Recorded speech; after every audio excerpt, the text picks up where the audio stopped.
Ok, Frederico, pode começar então a apresentação. Estão vendo a minha tela? Dá para ver os slides? Positivo. Então, boa tarde. Para cumprimentar os membros da banca e os demais presentes nessa defesa. Cumprimentar a professora Ana Beatriz, não a conhecia quando eu fiz as disciplinas regulares. A senhora, eu acho que não fazia parte ainda do programa, né? Então, prazer em conhecê-la, professora. Professor Eduardo, tive o prazer de ter sido aluno dele em algumas disciplinas na graduação, agradeço a ter aceito o convite, e o professor Guilherme, que aceitou essa missão de ser o meu orientador, né, de construir esse trabalho que eu falo que é meu e dele. Então, o tema da minha dissertação, eu me chamo Frederico, sou aluno do programa de Agroenergia Digital da UFT, e estou aqui para falar sobre a minha dissertação, que fala sobre a modelagem preditiva da precipitação hídrica com algoritmos de séries temporais na bacia do Rio Formoso, aqui no Tocantins. Um subsídio para a gestão hídrica e no contexto da agroenergia digital. Em resumo, essa dissertação teve como objetivo aplicar os modelos estáticos de séries temporais, com ênfase no SARIMA, para tentar prever a precipitação hídrica dentro da bacia do Rio Formoso, utilizando dados coletados pelo projeto GAN. Os resultados demonstraram que o modelo foi capaz de capturar tendências e sazonalidade anual de precipitação, fornecendo previsões confiáveis para subsidiar planejamento hídrico e a gestão de recursos naturais. Então, um breve índice sobre o que nós teremos hoje, né, na apresentação. Então, uma pequena introdução, os problemas elencados na pesquisa, objetivo, metodologia, resultados, conclusões e referenciais. Esse trabalho, ele tem uma tríade, ele tem uma base bem sólida, que envolve o recurso essencial, o recurso vital, que é a água, as políticas que envolvem o gerenciamento desse recurso e a modelagem preditiva, que entra a parte da modelagem computacional, para que conseguíssemos automatizar e entregar um trabalho com resultados mais robustos. Então, a água é um recurso essencial ao equilíbrio dos ecossistemas e o desenvolvimento das atividades produtivas, em especial a agricultura irrigada e a geração de energia, que é um forte da área da bacia do Rio Formoso.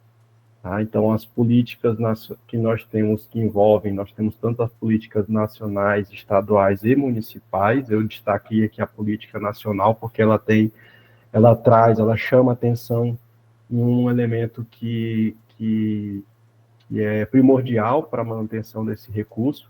Então, a política nacional, ela estabelece a água como um bem de domínio público, dotado de valor econômico e gerido de forma descentralizada, participativa e integrada. E aí eu destaco a palavra descentralizada, porque o Brasil é um país continental, de tamanhos continentais, e fazer com que determinadas áreas enxerguem a água da mesma forma que uma outra área que tem uma outra característica, não daria muito certo. Então, essa gestão descentralizada que fica mais na mão dos estados e entendendo as realidades de cada local, torna essa política mais efetiva. E na parte da modelagem preditiva, são técnicas de análise de dados que utilizam algoritmos de estatística e aprendizado de máquina para análise de dados históricos e identificar padrões com o objetivo de prever resultados e tendências futuras. Depois dessa introdução, aí a gente tem os dois problemas elencados pela pesquisa. Então, o problema 1 que seria como prever com precisão a precipitação hídrica na bacia do Rio Formoso, considerando a sazonalidade e a variabilidade climática, utilizando algoritmos de séries temporais.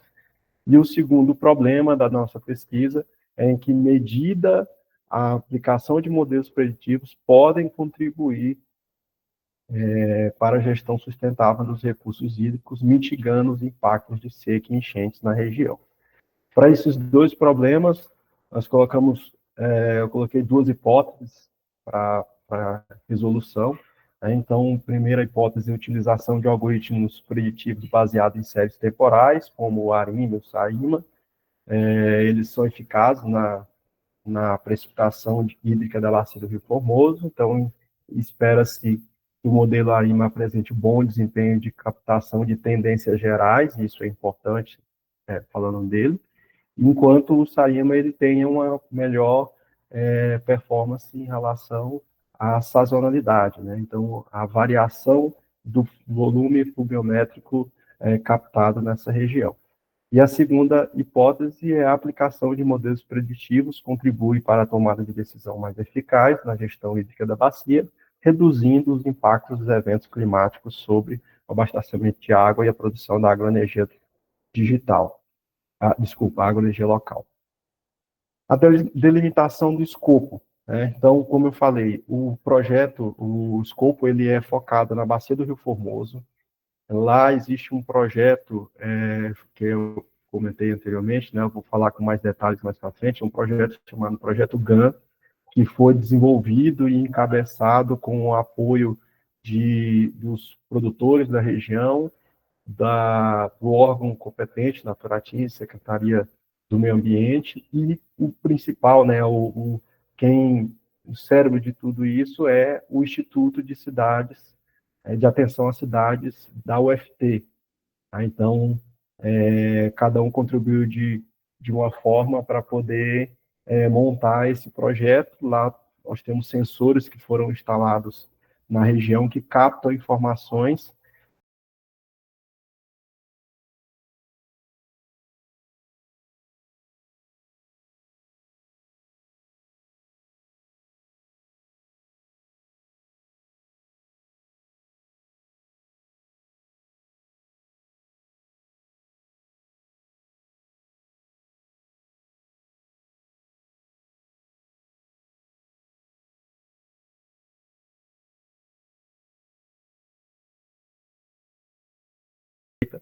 ela dessas estações de captação. Então, os sensores ficam nelas, aí não dá para ver na imagem direito, mas é uma delas, é da onde fica sendo capturadas as informações. E também extraído a água que vai ser utilizada na irrigação.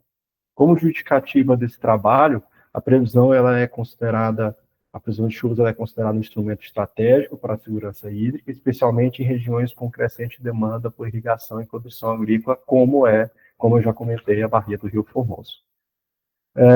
O objetivo geral do trabalho, ele, ele foi, né, aplicar os modelos estatísticos preditivos baseados em séries temporais, especialmente o ARIMA e o SAIMA, utilizando dados históricos de precipitação hídrica da bacia do Rio Formoso, com o objetivo de identificar padrões sazonais e tendências climáticas. A proposta visa subsidiar a gestão de recursos hídricos na região, contribuindo para a tomada de decisão mais eficiente frente à variabilidade climática e aos riscos de eventos extremos como secas e enchentes. Os objetivos específicos, e aí eu trouxe eles com um pouco mais de ênfase, porque lá na metodologia eu quero mostrar para todos os participantes como eu encaixei cada um dentro da metodologia que foi utilizada para amarrar e ficar um trabalho mais coeso. Eu tenho ali como objetivo específico coletar, tratar e organizar os dados históricos de precipitação disponíveis para a bacia do Rio Formoso, a partir da plataforma GAN, validar os modelos preditivos com base de dados reais de precipitação, análise métrica de desempenho, para avaliar a precisão e aplicabilidade regional, implementar e ajustar os modelos estatísticos de séries temporais por meio de linguagem Python e as bibliotecas que eu utilizei, analisar o potencial das previsões na formulação de estratégias de gestão hídrica, propondo medidas que contribuam para a mitigação dos impactos de eventos hidrológicos extremos na região. Para ficar mais fácil o entendimento e mais didático, eu coloquei um fluxograma, um cronogramazinho do como que foi o desenvolvimento desse trabalho por minha parte. Então, eu quero fazer um parêntese rápido aqui, no primeiro item, que é a definição do objeto de estudo. Essa vontade de investigar e explorar a região, ela veio do incentivo do professor Ari, o professor Eduardo conhece ele, o professor Ari da Ciência da Computação, ainda da UFT. Ele era ele era o coordenador de tecnologia do projeto GAN, não sei como está agora, porque houve o projeto em si, né, tem alguns problemas burocráticos que estão acontecendo, mas o professor, ele encabeçou esse projeto e ele, quando eu adentrei o mestrado, ele falou, a gente precisa explorar de alguma forma essa área, porque aqui tem potencial, então, lá em parênteses para ele. Tá? Então, a definição do objeto de estudo, leitura e seleção de trabalhos teóricos, a coleta de dados históricos de precipitação, preparação e organização dos dados, implementação dos modelos Arima, Sarima em Python, validação estatística dos resultados, análise qualitativa dos impactos das previsões e a conclusão do trabalho. A metodologia, né, que esse trabalho segue, ele é de natureza quantitativa, aplicada e exploratória, com abordagem orientada à análise de dados ambientais, voltado à gestão de recursos hídricos em regiões de uso agrícola intensivo. Tá? Então, a descrição, né, a forma como a metodologia foi desenvolvida, ela segue esses patamares. Falando sobre a plataforma com um pouco mais de informações e detalhes, e aproveitando e já dando as primeiras introduções em relação a como foi pensado o trabalho. Então, aqui é uma imagem da plataforma, tá? da página inicial da plataforma. É uma plataforma de domínio público, as informações são públicas, qualquer pessoa pode acessar, foi desenvolvida, como eu falei mais cedo, pelo Instituto de Atenção à Cidade, da UFT, tem diversos sensores que captam informações variadas, como vazão, índice de chuva, coleta de água, dentro da bacia, de modo geral, de forma espalhada. Mais para frente eu tenho um slide para mostrar isso. Então, serviu como base para o nosso projeto, para esse projeto dessa dissertação. O recorte temporal que eu utilizei, as informações, os dados que eu peguei, foram entre janeiro de 2012 e dezembro de 2016. São 5 anos de captação de informação, focados exclusivamente na quantidade, no índice de chuva da região, mês a mês, ali. Então, eu não levei em consideração, por exemplo, fatores como umidade do solo, vazão do rio, não foi nesse momento, né? Nós quisemos, aí em conjunto, né, com o professor, vamos dar um foco no trabalho, vamos mirar ele para algo assertivo, que a gente consiga trazer um resultado robusto, que não deixe nenhuma perna, e depois a gente pode avançar num segundo momento, na evolução desse trabalho, ou um doutorado, para mais variáveis dentro desse processo. E aí alguém pode falar assim, pode questionar, mas o corte temporal é pequeno. Confesso que ele é pequeno, mas para aquilo que nós queremos dentro do nosso objetivo principal, ele atende, né? Então, nós conseguimos captar a partir dos algoritmos a sazonalidade, tem uma previsão de chuva ali. Então, para a nossa realidade, para esse primeiro momento, para esse primeiro trabalho, esse corte temporal ele nos atendeu. E aí tem uma contribuição importante que eu quero destacar aqui, é o professor Guilherme, quando a gente, conversando em uma orientação, eu havia pegado o corte de 2012 até 2018, porque dentro da ferramenta existe informações ininterruptas entre 2012 e 2018, 2017, desculpa. Entre 2012 e 2017, então seria 6 anos. Né? Então, e aí quando eu rodei os primeiros experimentos, eu mostrei para ele, ele falou, ok, tá certo, gostei do que eu vi. Porém, como é que você vai validar o resultado que você tem de 2018 que você está projetando, sendo que você não tem o dado real. Então, o professor me despertou isso aí. Então, vamos trazer para 2016. 2017 você tem um dado real, e aí você compara o resultado da previsão com o que foi realmente captado pelo sensor em 2017. As informações, elas têm um intervalo que elas não ficaram não foram utilizadas, né? Não tinha captação de informações. Eu não vou entrar em detalhes porque tem houveram muitos problemas em relação a esse tipo de captação, em relação a, por exemplo, o patrocínio do projeto, que sofreu com baixas pesadas, veio a pandemia também, que cortou, tiveram cortes totais de tudo, então o projeto ele ficou meio ali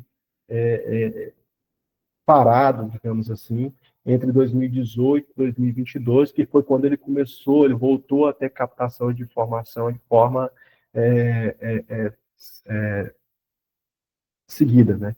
E aí nós optamos por não colocar esse intervalo para não ter para não poluir o algoritmo, né? Para ele não achar que esse intervalo de 2018 até 2021 foi porque não choveu, né? Então é por isso desse intervalo. Aqui mais algumas, não sei se dá para ver bem, mas aqui eu tenho todas as estações cadastradas, eu consigo filtrar por nome, por bacia, por tipo de bacia, tipo de responsável por aquela outorga, então vem tudo ali. Quando eu clico em uma, ele tem aqui, ele traz as informações em gráfico, então aqui o índice de chuva entre 2012 e 2017 da estação Formoso do Araguaia, então é uma ferramenta bem intuitiva.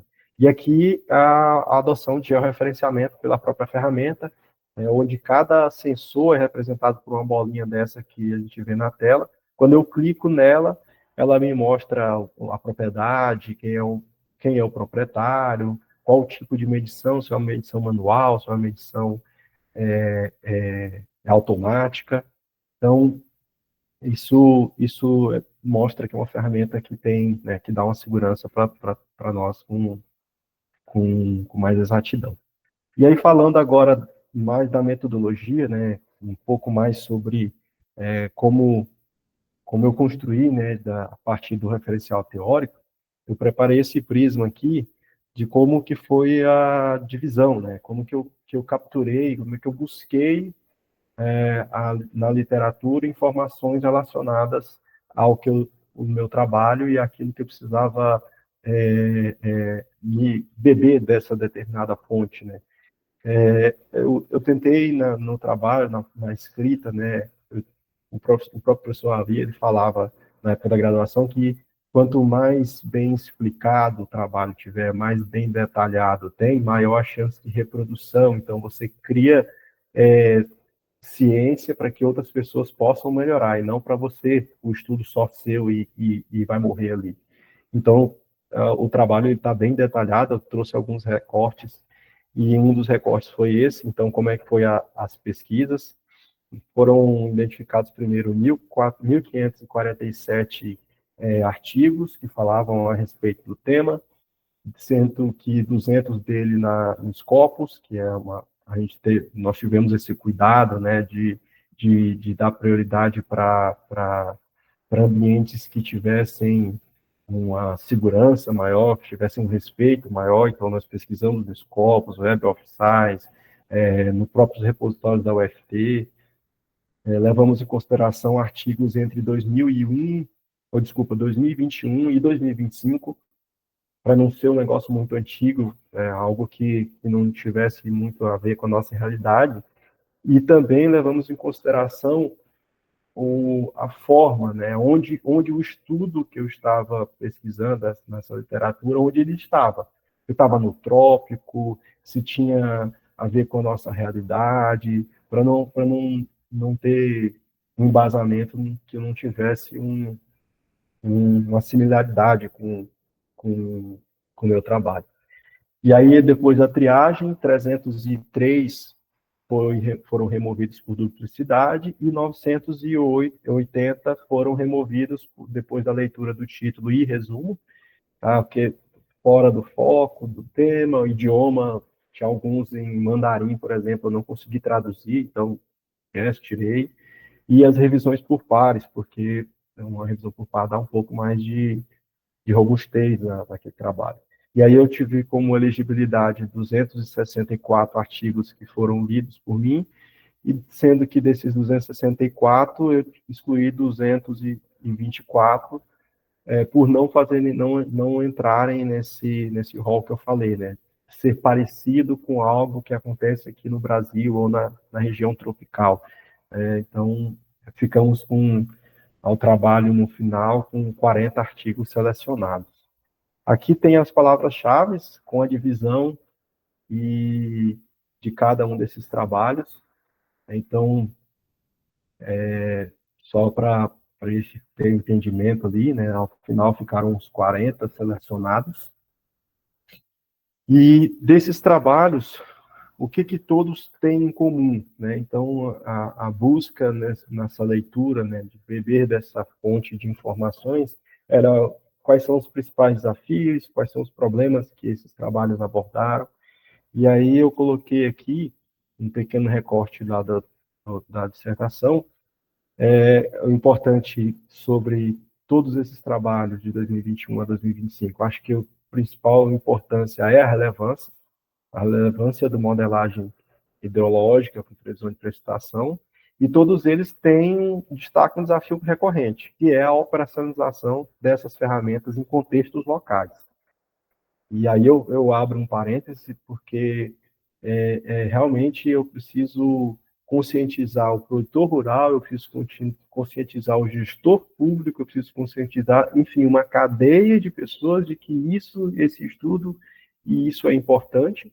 Muitas vezes eles entendem que é importante, porém não dão a devida atenção ou celeridade para isso. Então, são coisas que são colocadas dentro desses trabalhos da onde eu pesquisei.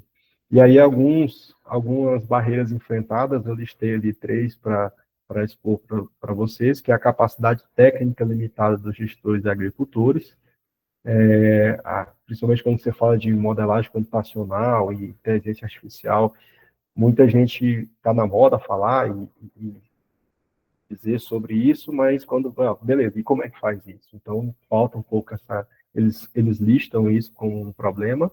Dependência de infraestrutura tecnológica e base de dados confiáveis.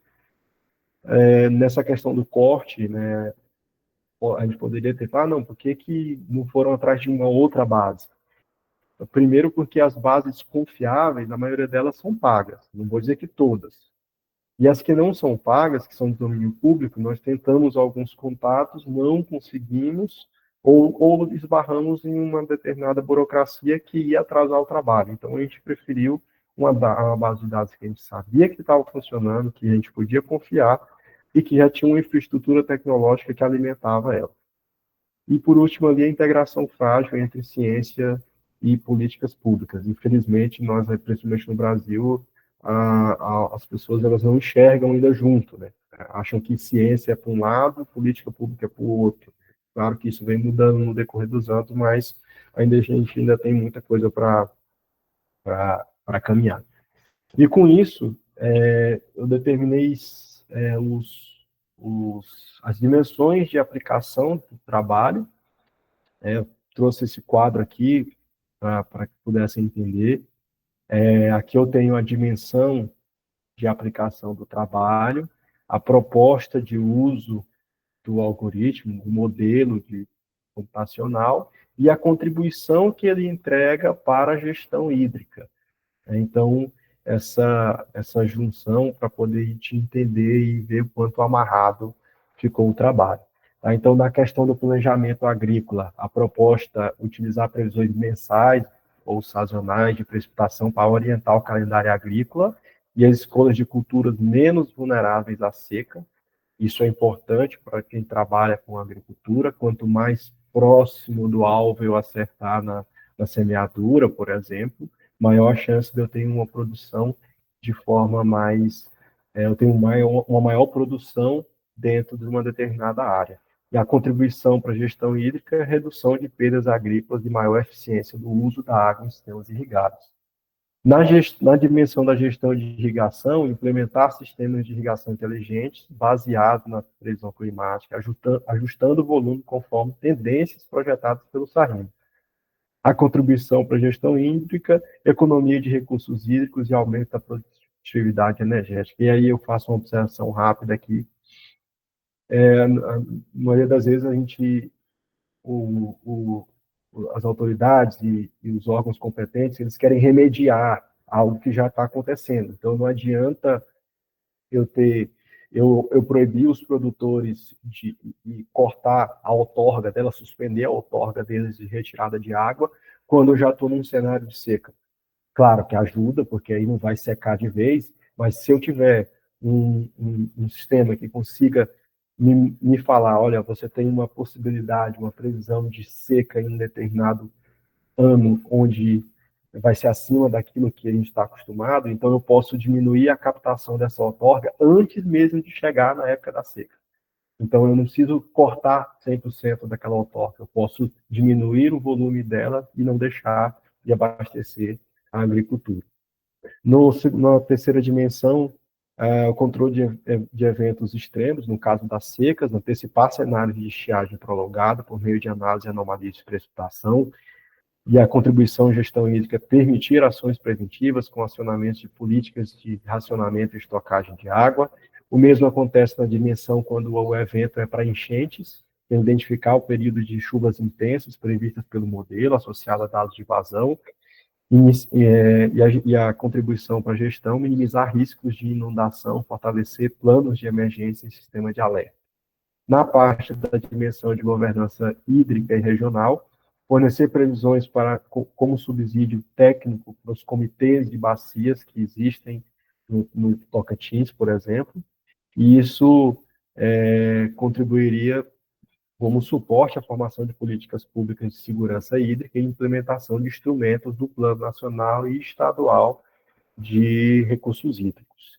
E na parte que a gente aborda, né, a dimensão da agroenergia e sustentabilidade, validar modelos de bacias estratégicas ligadas à produção agroenergética, como, por exemplo, a cana, a soja, o milho, o arroz, que é o caso de Formoso, e a contribuição da gestão hídrica favorecer o uso racional da água no setor produtivo, alinhado às metas da ODS 6 e 13, tá, que não podem ser deixadas de lado. Para cada um dos objetivos, eu fiz uma correlação entre os objetivos específicos e qual foi o procedimento metodológico utilizado para esse objetivo, para atender esse objetivo. Por isso que eu reforcei a vinda deles lá no começo. Então, para o objetivo de coletar e organizar dados, o procedimento metodológico correspondente dele foi a coleta dos dados na plataforma, a organização, o tratamento e a padronização dos dados, porque a forma como ele vem de lá, o algoritmo não vai conseguir ler. Então, primeiro eu precisei tratar, preparar, deixar de uma forma que fosse factível para o modelo, para o Sarima, que o Arima pudesse ler, para poder depois utilizar. O segundo objetivo específico, que é implementar os modelos preditivos, o procedimento metodológico correspondente a isso, para atendê-lo, foi a aplicação de modelos Sarim e Arima na linguagem Python, utilizando as bibliotecas especializadas, incluindo parametrização, treinamento, execução dos algoritmos com base nas séries históricas. O terceiro item lá, validar os modelos preditivos utilizando dados reais. O procedimento metodológico correspondente a ele é a avaliação estatística dos resultados preditivos, com base em métricas como M100, MAN e R2, comparando os dados observados para análise de desempenho. E o último objetivo específico, analisar o impacto das previsões no contexto de gestão de recursos hídricos. O procedimento metodológico ligado a ele foi a interpretação dos resultados à luz dos planos hídricos já existentes, articulação com dados sobre irrigação e o uso de água na região da bacia. Então, dito isso, vamos aos resultados, né? Então, o primeiro depois de preparar os dados, depois de os dados já prontos, né, eu pedi que eu fiz um algoritmo em Python, então esse algoritmo eu plotei, aqui é a série, que é a série de estudo, tá? É a série de janeiro de 2012 a dezembro de 2016, são 60 pontos, né, são 60 itens de informação, esses 60 itens, eles foram e nada mais são do que 12 por ano, então são 5 anos, são 60 itens.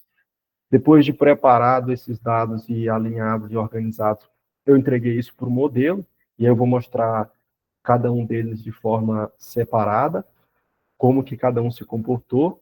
Então, primeiro visualmente, depois eu trago uma comparação entre o que aconteceu na realidade de 2017 versus a previsão.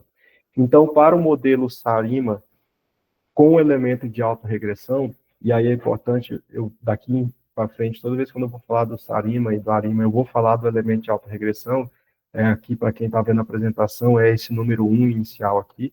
Então, com o elemento de autorregressão, o resultado para 2017 foi esse. Esse range, né, essa faixa que tem em rosa mais claro, né, em vermelho mais claro, são o intervalo de confiança que ele pode ter. Então, para o sem elemento de autorregressão, eu tenho algo parecido, né, algo próximo daquilo visualmente, e aí a gente vai enxergar a performance melhor quando a gente olhar estatisticamente. Essa análise ela não pode simplesmente ser feita de forma visual, eu preciso ter elementos que me mostrem o máximo possível, né, o quanto que isso é estatisticamente dentro daquilo que a gente espera. Então, esse é o Sarima sem elemento de alta regressão, e esse aqui é o Arima com um elemento de alta regressão. E aí, uma pausa rápida. Notem o que ele fez para o ano de 2017. Para o ano de 2017, ele simplesmente colocou uma linha reta. O Arima, ele é um algoritmo, um modelo preditivo, que ele não consegue se dar bem quando eu tenho sazonalidade. Então, quando eu tenho elementos que eles existem variações muito grandes. Eu tenho lá 250 milímetros de chuva num mês e no outro eu tenho zero. Então ele não consegue se dar bem com isso aí. Ah, então por que você trouxe ele, usou ele? Porque ele é mais um apoio. Ele compõe essa mineração de dados, essa preparação de dados, para que a gente consiga ter um sistema mais robusto, né? Então, o que ele fez aqui? Ele simplesmente pegou a média de chuva de todos os 5 anos e plotou ali. Ele entendeu que, na média, vai chover 215 milímetros no ano de 2017. Ele não conseguiu captar essa variação. E mesmo sem o elemento de autorregressão, ele continuou do mesmo jeito. Ele continuou estático, não houve mudança em relação a esse resultado. E aí, quando a gente fala visualmente, fica mais difícil de enxergar, né? Então, vamos à parte estatística do modelo. Então, quando eu olho lá, por exemplo, o Arima, eu tenho que ele é uma ótima baseline, né? Ele capta a tendência, mas não modela a sazonalidade. É uma característica dele. Quando que eu uso o Arima? O Arima, quando eu tenho, por exemplo, eu quero fazer uma projeção de inflação para o próximo ano.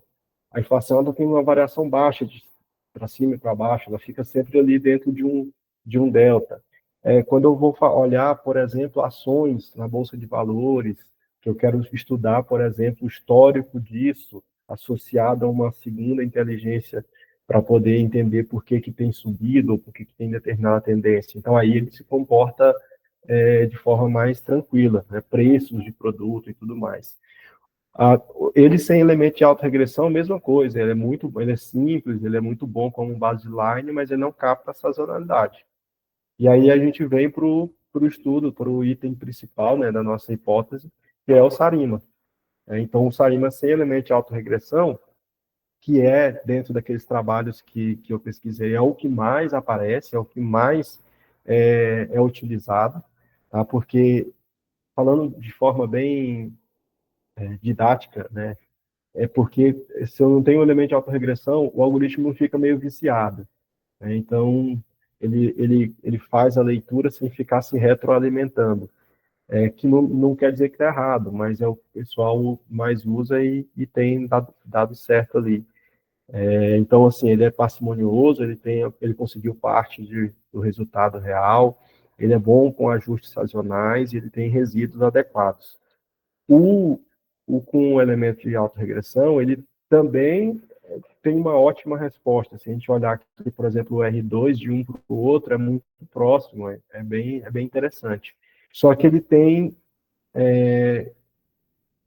instabilidades de parâmetros que não dão tanta confiança, ele não consegue, ele tende a suavizar pouco as curvas que a gente vai ver nos gráficos posteriores. E aí entra esse segundo rapazinho aqui, né, esse terceiro, né, modelo, que é o Holt Winters. Em momento nenhum antes eu falei dele, mas isso foi mais uma contribuição que o professor Guilherme deu. Antes eu estava trabalhando só com a ARIMA, sem elemento de alta regressão, e o SAIM. Ele falou só, testa mais, tenta colocar com elemento de alta regressão e tenta procurar mais algum. Não é o foco do trabalho, o Holt Winters. O Holt Winters é uma técnica semelhante ao Sarima, ele também trabalha séries temporais e sazonalidade, só que a diferença dele é que quando eu tenho extremos muito altos, ele tende a suavizar. Então ele não consegue acompanhar tão bem quanto o Sarima. Ele é mais estável, ele tem um menor custo computacional, um bom desempenho, porém no curto prazo.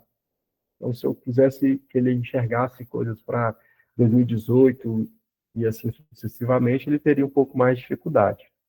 Aqui, os gráficos comparativos entre o resultado obtido versus o real, né? Então, aqui, os dois ARIMA, a gente pode perceber que os dois estão basicamente, igual eu falei, é a média geral de tudo. Quando eu olho ali no Sarima, aí eu já tenho variações. Então, aqui a gente olha, por exemplo, os 100 elementos de alta regressão, o zero. Eu tenho aqui o 2017, as variações, e eu tenho ele aqui em roxo, trabalhando, acompanhando isso, o 2017. Claro que existe uma divergência, né, em valores, e eu vou falar já sobre isso. O com elemento de alta regressão, mesma coisa, que tem o 2017, ele vem mais ou menos desenhando, né, acompanhando. Ele teve uma sensibilidade mais real, né, historicamente, com o elemento de alta regressão, que não é o mesmo caso do elemento de alta regressão, ele foi muito mais sensível, ele subiu muito mais, porém, quando ele foi para descer, ele conseguiu suavizar melhor. E notem, assim, que aí uma suposição e vai ficar para um trabalho futuro. Eu acredito que como a base era um pouco reduzida, ele não tinha tantos elementos para poder criar um padrão tão próximo da realidade, tendo em vista que, se a gente olhar aqui, junho, julho, agosto, o modelo ele diz que vai ter chuva. E para quem é tocantinense sabe que junho, julho e agosto, com exceção de, de de anos como foi há 2 anos atrás, não tem chuva. Então, assim, eu coloco na conta de ter sido poucos dados, mas não invalida o processo. Ele conseguiu captar a sazonalidade. Ele conseguiu entregar algo que é factível e que sabe que, se mais aprimorado, ele vai conseguir chegar mais próximo ainda de 2017. E o Holt Winters, a mesma coisa. Se a gente olhar aqui o que eu falei, né? Quando eu tenho precipitações, né? Quando eu tenho divergências muito grandes, ele tende a suavizar a curva, ele não lida bem com essas oscilações, mas ele chegou ali mais próximo quando eu tive extremos, né, quando eu vim muito para baixo. Então, aqui tem um gráfico, vou passar rapidamente sobre ele, só a junção de todos os itens, né, como é que cada um se comportou. Aqui só fazendo uma análise rápida, descritiva da precipitação hídrica, é importante entender, para quem não conhece a área, né, que se comporta a chuva lá. Então, eu tenho ali a frequência de meses por ocorrência do ano, né? Então, pelo menos um mês que choveu, a gente contou esse item lá, e a densidade anual de chuva, tá? Dentro do intervalo, com a variação, e aí uma observação rápida, em 2015 e 2016, nós tivemos um estresse hídrico muito grande no estado do Tocantins, e isso se reflete na captação, né? Então, os sensores, eles funcionaram, os sensores, eles foram bem ajustados, e eles conseguiram captar essa diferença. Como perspectiva futura do trabalho, já indo para o encerramento, eu construí uma tabela de análise SWOT, né, sobre as forças, fraquezas, oportunidades e ameaças para esse trabalho especificamente. Então, como força, a alta precisão dos modelos SARIMA na previsão de séries temporais, disponibilidade de dados históricos consistentes, né, robustos da plataforma, capacidade de antecipação de eventos extremos, tanto para seca quanto para enchentes. As fraquezas, limitação da base, que eu já falei, a gente sabe que é um problema isso. Ausência de variáveis complementares, também comentei mais cedo, umidade de solo, cobertura vegetal, índice climático globais, por exemplo. E aí entra algo que pode ficar para um próximo trabalho.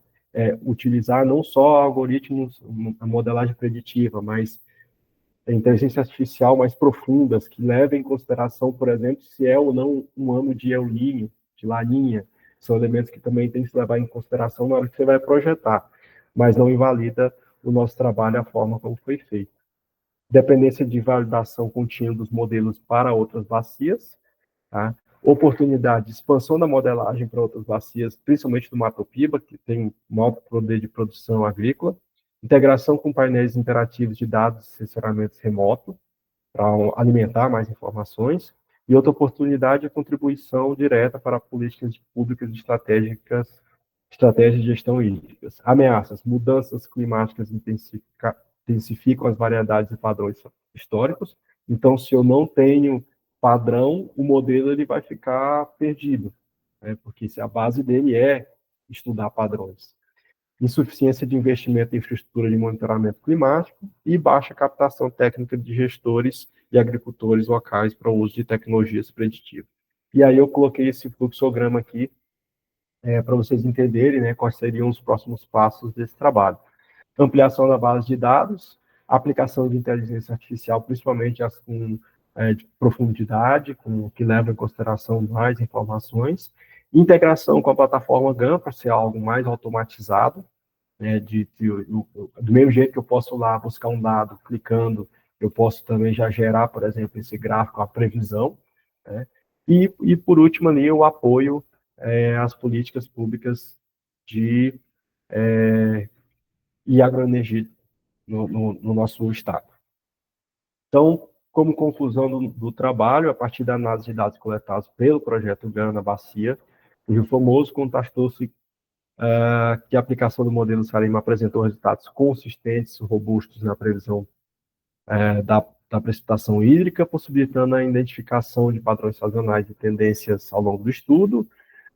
Por fim, abre-se espaço para pesquisas futuras que aprofundem a integração entre previsão climática, aproveitamento de resíduos orgânicos, consolidação de cadeias produtivas mais sustentáveis e resilientes. Nesse sentido, os resultados confirmam o atendimento ao objetivo geral da pesquisa, que constituiu aplicar modelos estatísticos de séries temporais na previsão de precipitação hídrica, bem como os objetivos específicos que contemplam a coleta e a organização de dados, implementação e ajuste de modelos, validação e previsão das métricas adequadas e análise de integração entre cenários climáticos e gestão de resíduos agroenergéticos.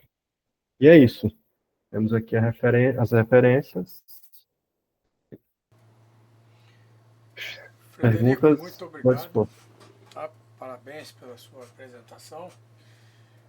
Agora nós vamos passar para a etapa das ponderações aí da banca.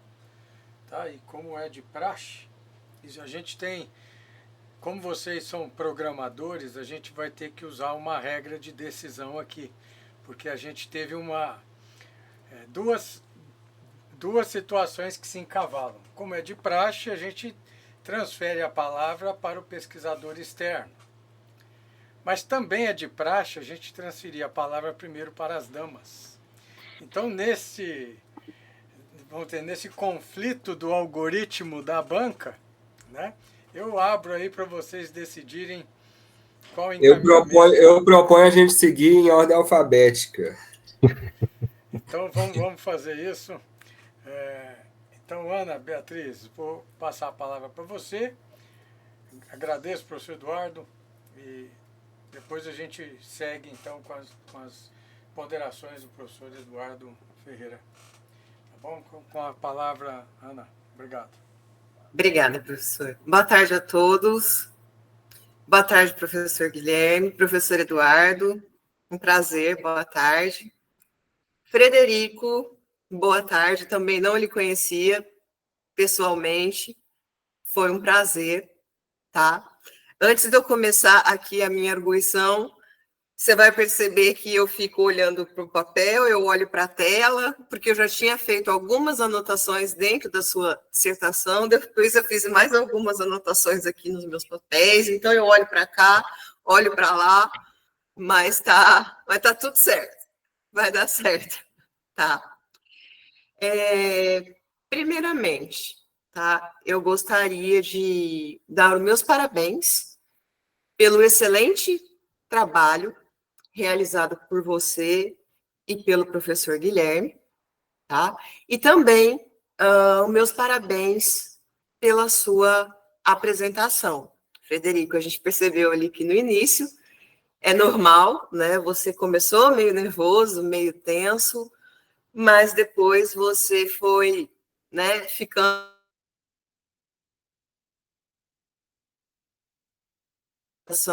muito didática, de fácil compreensão, tá? Para todos, mesmo para aqueles que não são da área. Tá? Então, eu te parabenizo. Slides muito bem organizados. Então, eu gostei muito, tá? Gostaria de colocar também aqui que eu achei a sua dissertação de um rigor altamente científico, tá? E isso me deixou muito feliz e é um ponto que eu acho que merecia ser mencionado e colocado aqui, tá?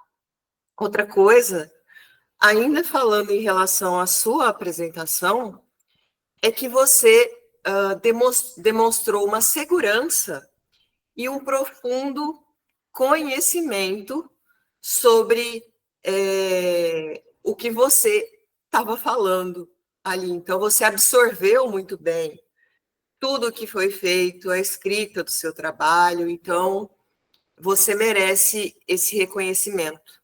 Tá? E aí, com isso dito, fica muito claro, né, a paixão e a dedicação que você empregou nesse seu trabalho de dissertação, tá? E aí, eu finalizo, né, esse início da minha arguição, tá? Dizendo que você conseguiu demonstrar com o seu trabalho, com as suas conclusões, com os seus resultados, que a ciência, de fato, né, ela pode ser um instrumento de transformação social, e isso me emocionou muito. E o que me emocionou também, que eu queria deixar registrado aqui, foi a dedicatória do seu trabalho, que eu adorei. Professor Guilherme, eu queria fazer algumas, né, menções aqui para o senhor e algumas palavras, né? Primeiramente, dizer que participar de bancas do senhor e com o senhor é sempre um aprendizado, um prazer e uma honra, tá? Então, eu realmente, muito obrigada pelo convite e por mais essa grande oportunidade de troca de conhecimento. Gostaria também de parabenizar o senhor pela orientação ao Frederico, né? E isso sempre é visível nas bancas que eu já participei do senhor, no trabalho que eu acompanho do senhor, que a sua capacidade de inspirar e de apoiar os alunos, elas estão sempre ali muito evidentes e palpáveis. E isso é digno de profunda admiração, né? Parabéns. E a gente pode ver que um trabalho tão bem estruturado e com resultados aí tão significativos é, sem dúvida, reflexo de uma excelente orientação acadêmica. Então, professor Guilherme, também, meus parabéns, tá? Agora, vamos passar um pouquinho aqui para a parte, né, da arguição. Frederico, eu não vou ser pontual, né? Esse não é a minha forma de arguir o aluno. Eu sou mais assim geral, tá? Então, o que eu tenho para te dizer? Que seu trabalho foi muito bem escrito, muito didático e explicativo, tá?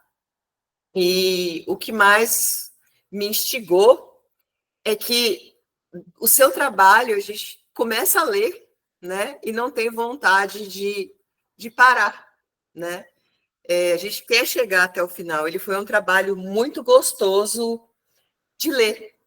A única observação que eu faço aqui, para você dar uma olhadinha depois, juntamente com o professor Guilherme, tá? Em alguns itens ali pontuais de formatação da sua dissertação e alguns pontinhos de correções gramaticais, tá? Mas que eu também não vou apontar aqui, porque não é o meu objetivo aqui dentro da arguição, tá? Outra coisa que eu gostaria de comentar aqui foi em relação ao delineamento metodológico do seu trabalho aí, da sua dissertação, né? O que eu achei fantástico é que o seu trabalho, ele possui aí um grande potencial de replicação, né? Em outras bacias ou em outras regiões, com desafios aí climáticos ou hídricos semelhantes aí à região da bacia do Rio Formoso. Então, a gente vê que o seu trabalho ele tem, sim, uma aplicabilidade técnica maravilhosa. Então, eu gostei muito desse ponto, tá? E também é importante dizer, né, acrescentar a isso, que essa aplicabilidade do seu trabalho, ela tanto pode ser dada dentro, né, da agroenergia, como dentro de políticas aí de gestão hídrica, né? Principalmente quando a gente fala na questão de tomada de decisão para uma gestão hídrica mais eficiente. Então, foi uma coisa que eu gostei muito de ver no seu trabalho, tá? Gostaria de colocar também que você possui um excelente perfil de pesquisador, né? Eu lendo a sua dissertação e vendo aqui a sua apresentação, a forma como você conduziu a apresentação, como você conduziu a metodologia e a construção do seu referencial teórico, né? Você começou ali com uma lista ampla de mais de 1000 artigos, e aí você foi filtrando, né? E, enfim, você pegou 40 artigos científicos, né? E aí você construiu essa revisão bibliográfica bem robusta, muito sólida, tá? E que eu gostei muito, tá? Então, o que isso me mostra? Mostra que você teve muita dedicação com o seu trabalho, né? E outra coisa que eu gostei muito, que dentro do seu referencial teórico, você trouxe artigos atuais, né? De 2021 até 2025, se eu não me engano. Então, você teve esse cuidado, né? Esse tato de estar buscando bibliografias mais recentes para estar dando embasamento no seu trabalho, tá? Outra coisa que eu queria te parabenizar também é pela originalidade e pela relevância regional do tema do seu trabalho, tá? E focando um pouco aqui em relação aos resultados da sua dissertação, né? Eles oferecem subsídios científicos aí e operacionais que fortalecem, né, a gestão hídrica regional e que estão diretamente alinhados com os princípios, né, da Política Nacional de Recursos Hídricos e do Plano Estadual de Recursos Hídricos do Tocantins, né? E focando aí no contexto geral do seu trabalho, né? Essa modelagem, a modelagem preditiva que você utilizou no seu trabalho, permite, o que eu achei fantástico, né? A antecipação de cenários aí climáticos, né? De formas mais extremas, né? Então, a gente consegue prever uma seca prolongada, a gente consegue prever chuvas intensas, a gente consegue prever enchentes, né? E consegue, né, através de todo um programa de gestão, né, formular ações preventivas para esses fenômenos climáticos, né? Então, antecipar, né, essa gestão para tomada de decisão e para criar aí ações preventivas para a região, tá? Então, essas são algumas colocações que eu gostaria de fazer, que de alguma forma, né, demonstram a relevância do seu trabalho, tá? E o impacto em potencial do seu trabalho, não apenas para o âmbito aí acadêmico, mas também para a aplicação prática na gestão hídrica e agroenergética aí da região do Tocantins, da região da bacia do Rio Formoso. Tá? Feito isso, Frederico, eu vou entrar aqui um pouquinho diretamente nas minhas arguições, nos meus questionamentos. E aí, eu não estou aqui para te pressionar, eu não estou aqui para... Realmente, as minhas perguntas, elas estão voltadas a curiosidades pessoais que eu tenho e que eu tive ao ler o seu trabalho e ao ver a sua apresentação, tá certo? E aí, para começar a minha arguição, aí as minhas perguntas, eu queria saber de você um pouquinho, qual que foi, assim, que você considera a maior dificuldade que você encontrou durante a execução do seu trabalho? O que você acha que mais te tocou?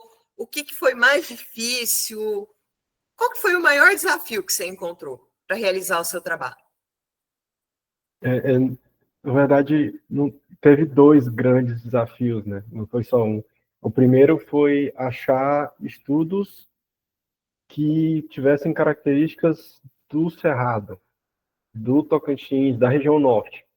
Então, isso foi um pouco difícil de encontrar. Então, Até a gente tem, eu encontrei alguns trabalhos que traziam coisas da região, só que eram de cidades, e, enfim, e quando eu tenho cidade, eu tenho outros elementos que influenciam também a produção ou não de chuva, então não dava para levar em consideração. Esse foi um grande desafio, a base de dados, achar uma base que me ajudasse. E o segundo desafio que eu falo que foi muito grande foi, beleza, encontramos a base de dados. Essa base de dados ela é robusta, ela é uma base de dados que tem um know-how, ok, sim. Só que ela é uma base de dados que sofreu com a falta de patrocínio ou falta de importância por parte de alguns entes. Então, em um dado momento, a gente pensou, pô, peraí, calma aí. Tá faltando, e aí eu falo de 2015, né? Segundo semestre de 2015, primeiro semestre de 2016 tem um corte de muitos meses que não tem registro de chuva. A gente começou a se perguntar, poxa, não tem registro de chuva por quê? Porque aí você já na cabeça você fica, o projeto não sei se vai vingar. Não. E aí a gente começou a pesquisar e eu trabalho numa cooperativa e a gente tem muito informação de produção, né? Não tem muitas de chuva, mas de produção a gente tem pra caramba.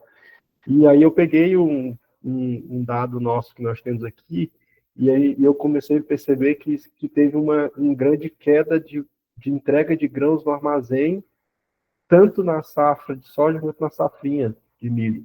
Então, eu falei, pô, peraí, aqui tem, então, realmente pode ter tido algum problema climático. E aí a gente, com a facilidade da internet, né, comecei a pesquisar e achei diversas reportagens e informações que nessa época especificamente houve estado de emergência no estado. Aí eu comecei a enxergar que, por exemplo, na região de Formoso, as outorgas foram todas suspensas, não poderia mais ter extração de água, isso gerou um problema muito grande na produção de arroz, consequentemente na economia do estado.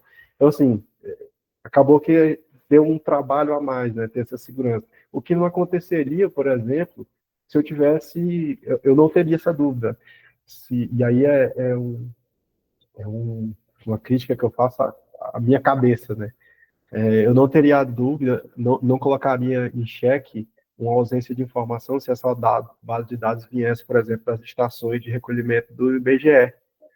O IBGE ele tem estações, a gente tentou ter acesso a essas informações, mas a gente não conseguiu. Então, se tivesse sido isso, não teria sido um problema para mim.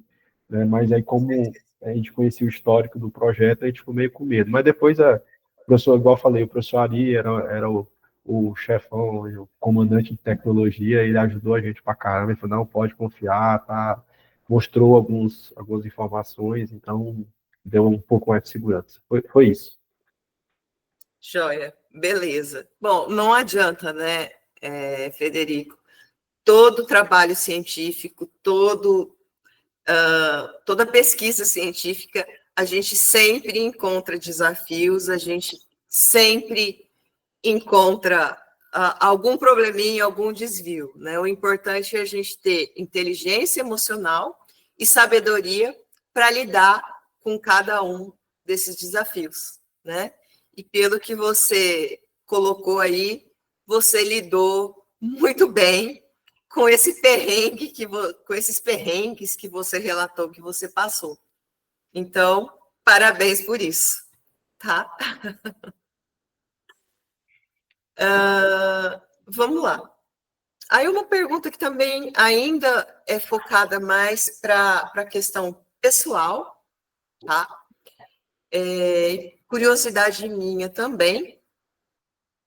O que te motivou, né, pessoalmente, a escolher esse tema para a sua pesquisa e como você espera que a sua pesquisa ela impacte, né, a vida das pessoas e da comunidade local como um todo. Qual é a visão que você tem disso? Para falar sobre a principal, assim, por quê, né, o motivo, né, tem alguns. Meu pai sempre trabalhou em fazenda, sempre mexeu com gado, e ele sempre trabalhou de forma levando em consideração conhecimento empírico, né? é o que a natureza, o que ele enxergava e aprendeu com o avô dele, que aprendeu com o bisavô, e aí vai. E a gente sabe que tem ciência nisso, né? Então, eu sempre, desde a época da graduação, quando eu fiz ciência da computação na UFT também, eu sempre trouxe para a tecnologia voltada para minha realidade, né? A tecnologia, como é que a ciência da computação ia me ajudar a ajudar um pequeno produtor, alguém que está lá na ponta, alguém que não tem esse conhecimento, né? Que não tem acesso a essas informações. E um motivador, né? Um outro motivador que também está ligado a isso é que quando eu estava lá, eu falei, eu fui aluno do professor Eduardo. Quando a gente tentava fazer alguns estudos desse tipo, dava um trabalhão desgramado e o resultado era inteligível e didático para nós da área da computação. Como é que eu ia chegar aquele monte de tela preta e entregar isso para o produtor? O cara não ia entender nada. E aí, então, com essa evolução da tecnologia, da forma de como tudo é apresentado, quanto ficou mais didático, então, um segundo motivador foi a ideia de poder construir algo que qualquer pessoa com um mínimo de conhecimento vai entender. Olha, está aqui, é um gráfico, é simples, é fácil. Como que está funcionando lá embaixo, o produtor não vai precisar saber. A comunidade onde eu estou não precisa. Por isso que eu coloquei como um dos elementos de melhoria do trabalho e de evolução é integrar isso ao GAN. Então, ele não vai precisar nem falar comigo, eu não sou o detentor da verdade, da informação e da pesquisa. A pesquisa é para eles, é para estar disponível e eles acessarem e eles fazerem as consultas deles. Então, meio que isso, né, esses motivadores. E o professor Ari que ficou falando, cara, você não vai fazer com outra bacia, você vai fazer com a bacia do Formoso, vamos validar o nosso projeto lá. É isso. Bacana, bacana. Interessante. Ou seja, né, você começou vendo lá atrás aquela experiência prática não científica, mas que realmente está implícita a ciência, sim, que é a vivência do seu avô, do seu pai, que depois você observou e linkou isso com várias outras coisas, né, para surgir aí o seu trabalho de dissertação. Joia.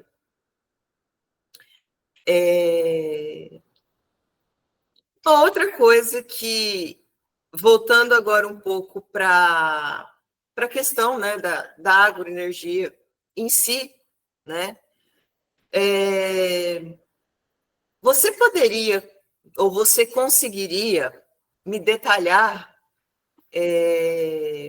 como é que a modelagem preditiva da precipitação hídrica contribui diretamente para a obtenção ou para a produção de biocombustíveis? Por exemplo, vamos pensar assim, como que a previsão da chuva impacta na disponibilidade ou na qualidade de biomassa para a produção de biocombustíveis de segunda geração? Como que você vê isso? Como que você enxerga essa aplicabilidade? Vou dar um exemplo, vou tentar ser bem didático, bem objetivo. Vamos pegar o que está na moda, né? O etanol de milho. A produção de etanol de milho, biocombustível enfim. O principal são duas matérias-primas que tocam a usina de etanol de milho, as principais, né? Claro que tem vários outros elementos, mas sem esses dois é impossível. É o cavaco, né, que é a biomassa para queima das caldeiras, a geração de vapor, e o milho. O milho, na nossa região, ele tem janelas que precisam ser obedecidas, porque senão eu tenho pouca produção, custo alto, não fecha a conta. Então, assim, quando eu tenho um modelo que pode me dar uma previsão, algo aproximado do que pode acontecer, por exemplo, no mês de outubro, novembro, dezembro, o meu produtor ele pode definir se ele vai plantar soja e depois uma safrinha, ou ele vai simplesmente entrar com milho verão de uma vez só. Ou ele pode definir se ele ia plantar 200 hectares de milho, ele falou, opa, peraí, eu vou ter uma janela maior, talvez eu consiga plantar 400 hectares de milho em vez de só 200. Eu tenho um operacional para isso. Então, quanto mais previsibilidade eu tenho do recurso hídrico, maior e melhor é o planejamento da produção desse meu produtor. E aí eu dei um exemplo do milho, mas isso poderia ser, por exemplo, na questão da captação de água, na bacia, na produção de energia com as grandes barragens. Então, tudo isso tem, né? Quanto mais eu consigo planejar, quanto mais eu consigo antever os problemas, eu consigo, consequentemente, me planejar melhor essa produção. E aí influencia direto. Se eu tenho uma super safra de milho, eu tenho bastante matéria-prima, eu posso ter uma super produção de etanol, por exemplo, né? De biocombustível. E aí, e eu estou falando de etanol, mas eu tenho o óleo, eu tenho o DDGS, tenho todos os outros itens da cadeia que fazem parte e que são influenciados diretamente por esse planejamento, se ele for bem feito. Sim. Perfeito. Joia. E para finalizar, tá? Pensando aqui, né, no que você colocou lá no seu trabalho, na sua apresentação, né, focando ali nas perspectivas futuras do seu trabalho. Qual que você julga que seria a próxima etapa mais simples e direta que você recomendaria, tá? Para que, com os resultados que você obteve com o seu trabalho, eles pudessem ser utilizados para apoiar a gestão hídrica na bacia do Rio Formoso. Tipo, algo que você encontrou nos seus resultados, o que você colocou ali nas suas perspectivas futuras, já pode ser implementado em curto prazo, na prática? Já. Acho que é o principal próximo passo, né? O primeiro passo depois disso aqui é a ampliação da base. A gente precisa ver como é que o modelo se comporta quando ele tem um conjunto de padrões maiores, em vez de só 60 posições. Se ele tiver, como é que fica a curva, a suavidade do algoritmo com 300 posições de comparação? Então, assim, o primeiro passo da continuidade do trabalho é conseguir uma base um pouco maior, um pouco mais de informação. E o segundo passo, né, para a gente fazer o passo completo, seria a implantação de outras variáveis, porque são importantes. A variável do El Niño, da Laninha, ele é de suma importância. Exatamente. E aí eu tenho que levar em consideração elementos como temperatura da água do mar, no trópico, enfim, tem todo um conjunto de itens, e aí por isso que eu coloquei lá como evolução do trabalho uma rede neural mais profunda, uma inteligência artificial, que pudesse pegar essa informação que já foi gerada pelo modelo preditivo e melhorar ela. Então, o modelo preditivo ele não vai deixar de existir, ele vai ser parte de um processo, igual eu falo durante o trabalho todo, né? Durante o trabalho eu falo, eles se compõem, eles se completam, eles não são exclusores uns dos outros. Então, acho que é isso, a ampliação da base é o primeiro passo, e o segundo passo, novas tecnologias. Perfeito, Frederico. Parabéns pela sua apresentação novamente, parabéns pelo seu trabalho. Muito sucesso, professor Guilherme, parabéns também. Excelente trabalho. E o que eu tinha para colocar era isso. Muito obrigada. Obrigado, professor. Obrigado, professora Ana Beatriz, pelas considerações, pelos elogios. Agora a gente passa então a palavra ao professor Eduardo Ferreira Ribeiro. Mais uma vez, muito obrigado, professor. É um prazer conhecê-lo, um prazer em tê-lo aqui. Já vi que você tem uma história com o Frederico de antes, né? Então vocês estão alinhados profissionalmente, vamos dizer assim. Então eu estou ansioso para ouvi-lo. Com a palavra. Eu queria primeiramente agradecer aqui o convite para eu participar dessa banca.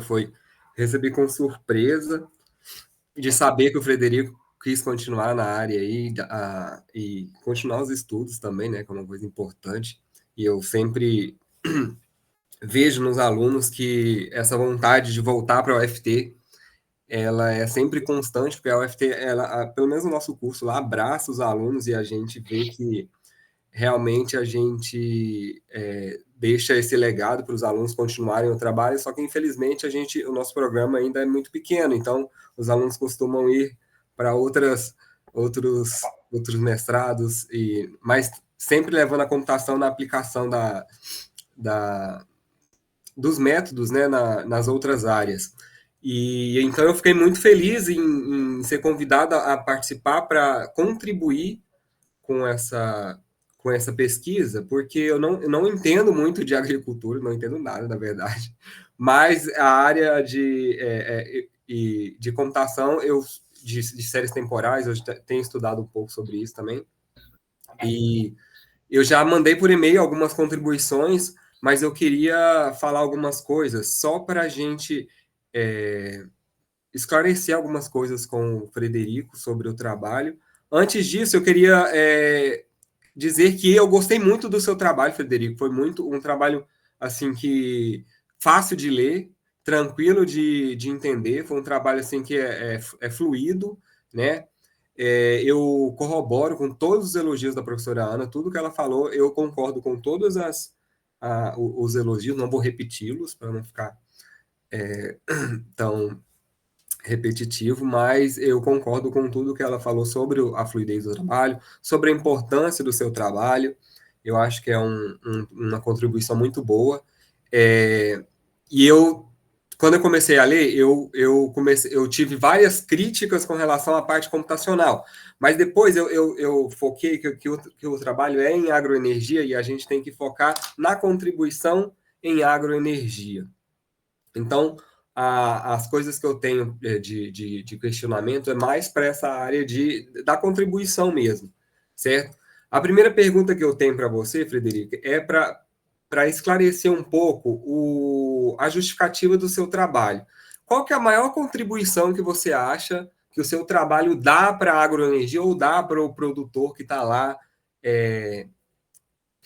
trabalhando com a plantação dele, ele precisa ter mais informações sobre o que ele precisa, né? A principal contribuição para a agroenergia, e aí eu falo não só para a agroenergia, mas para a cadeia como um todo, porque tem o produtor, tem o ente governamental, tem o Naturatins, o Ministério, a Secretaria do Meio Ambiente, assim, a previsibilidade para que a gente possa ter um planejamento mais assertivo. O que a gente tem sofrido com escassez hídrica, por exemplo, no nosso estado, falando especificamente do Tocantins, que eu tenho mais vivência, é que as coisas acontecem quando já não tem mais como corrigir. Então, todos os climatológicos e pessoas envolvidas nesse ambiente, há 2 anos atrás avisaram, a gente vai ter um problema hídrico por conta da laninha. E simplesmente nem avisando resolveu, né? Os entes, né? E aí falando, por exemplo, da bacia do Rio Formoso, eles não suspenderam e nem diminuíram o recolhimento das outorgas. As outorgas poderiam recolher a quantidade de água que dizia lá e mesmo falando, olha, vai ter problema. Então, esse trabalho, ele vem como mais uma ferramenta, mais um método de mostrar, olha, nós temos não só aqueles dados complexos de satélite, mas a gente tem dados históricos que vocês estão fornecendo para nós. É a realidade de vocês.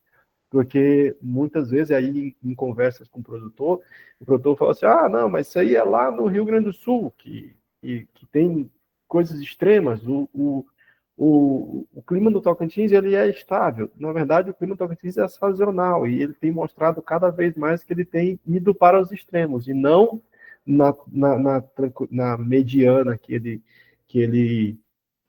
vinha.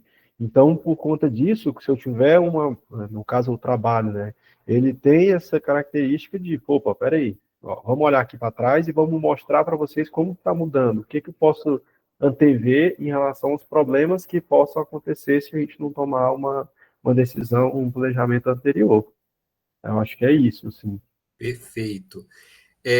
Eu queria, ó, o professor aqui tá gravando, e depois você pega essa gravação e repete o que você acabou de falar e vê no seu texto se tem alguma coisa do que você acabou de falar.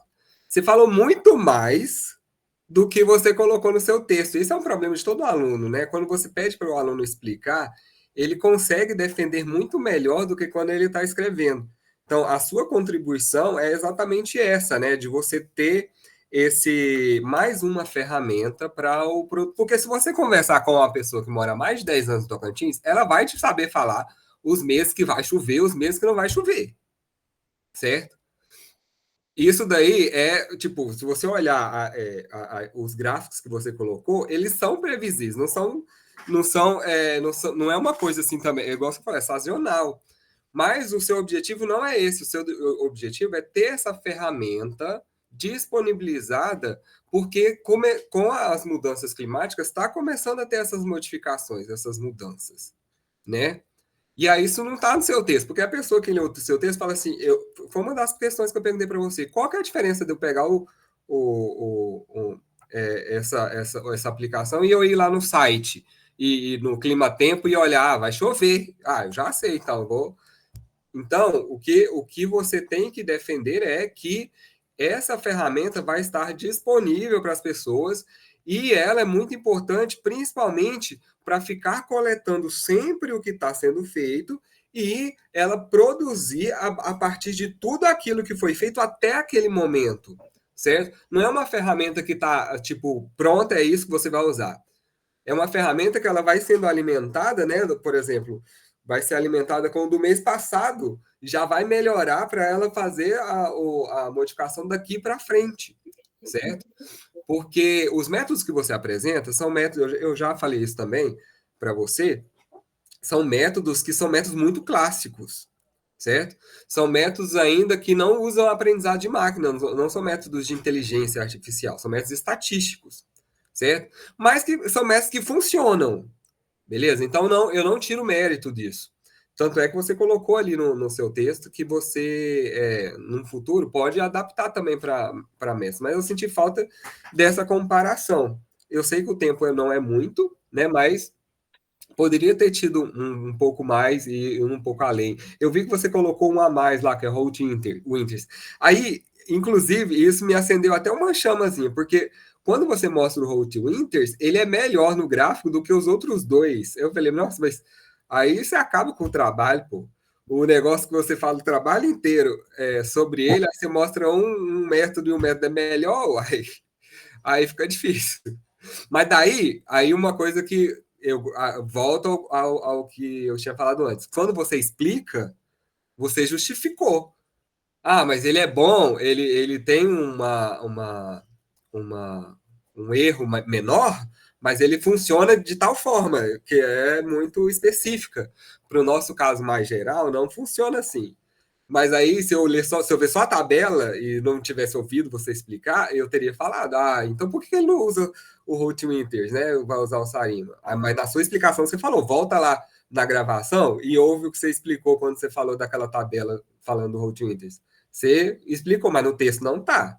Então depois você volta lá no seu texto e melhora ele, ou então tira esse Holt Winters, senão a pessoa vai justificar, né? Mas eu gostei de você ter colocado. É melhor você voltar e escutar o que você estava falando e justificar melhor porque que o Sarima é melhor, mesmo com um erro um pouquinho maior. Nem é tanto assim o erro.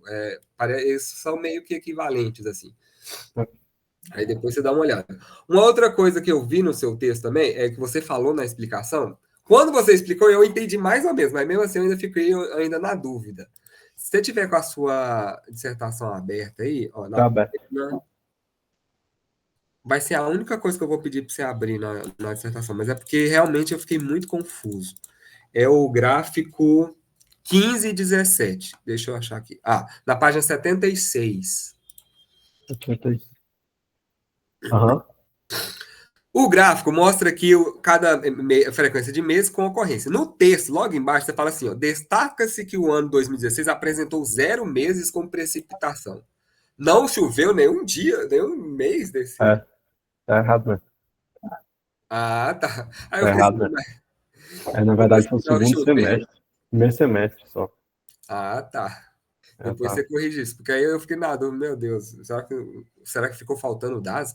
Mas eu tinha parente lá em 2016 que falou que choveu.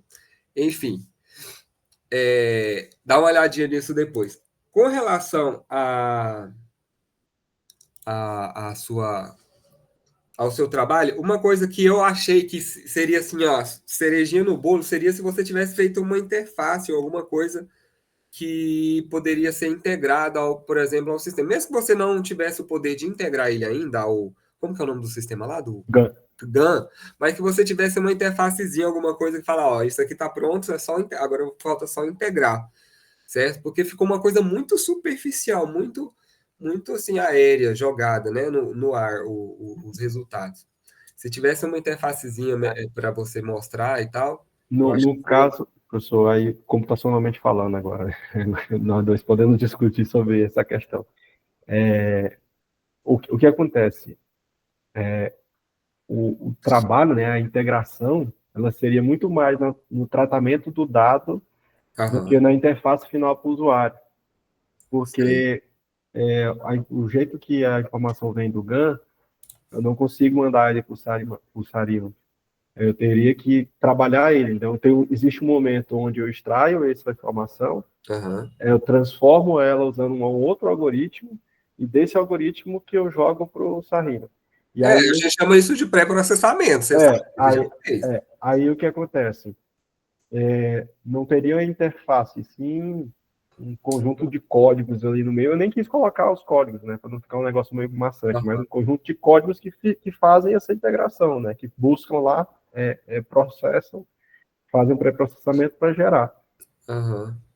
Uma coisa, então, por que eu falo isso? Porque o que eu senti falta aqui, você validou o seu trabalho com os dados que você já tinha. Então, você pegou até um ano lá para treinar, não, para calcular, né? E daí você pegou um período para frente para você comparar com o Sarima e o Arima, não foi isso que você fez? Isso, Eu isso. senti falta de você colocar. E agora, 2025 para 2026, 27, 28, como que vai ser esse gráfico? Era só, tipo, eu acho que é só mexer no código lá e botar ele mais para frente, né?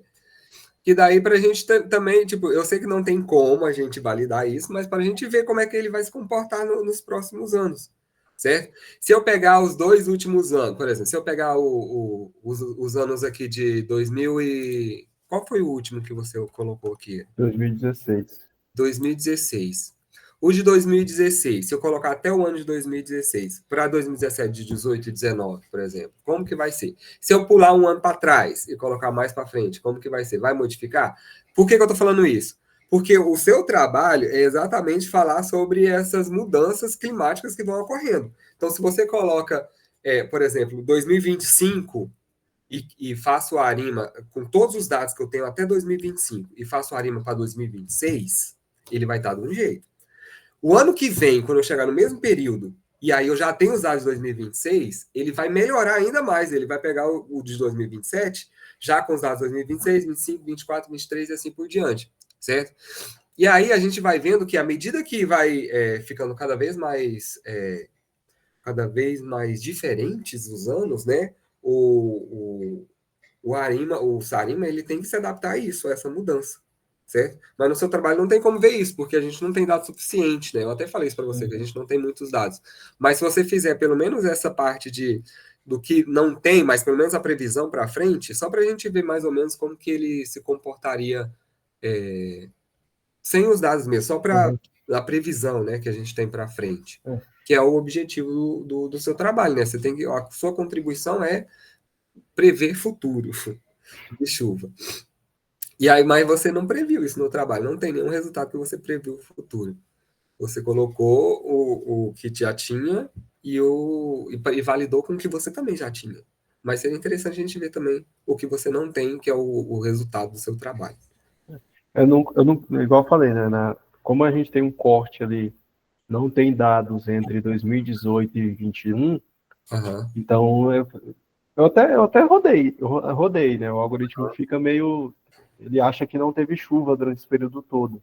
Então como ele acha que não tem chuva, ele acaba que na hora do resultado lá dá um negócio bem, bem Aham. estranho. Aí eu falei, não, tá melhor Ele não. pula, você pula, tem 2017, 2018 e acaba e não tem mais. É, porque ele acaba em 2017, né? Ah, Aí, em 2018, eles tiveram um problema no projeto e a maioria das bombas das receptoras foram desligadas. ah,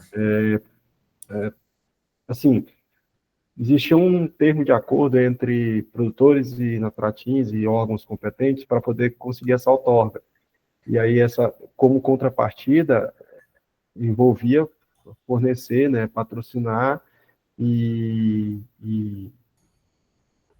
a palavra é patrocinar um entendi. projeto e conseguir fazer essa leitura do que eles estavam captando, até porque o Naturatis ele precisava ter esse controle, isso estava sendo feito. E aí, quando acabou a obrigatoriedade do tempo, o pessoal deixou meio de lado e acabou o recurso e deixaram quieto. Aí veio a pandemia logo em seguida, aí que não tinha recurso mesmo, então elas ficaram desligadas, os sensores ficaram desligados entre 2018 e 2021.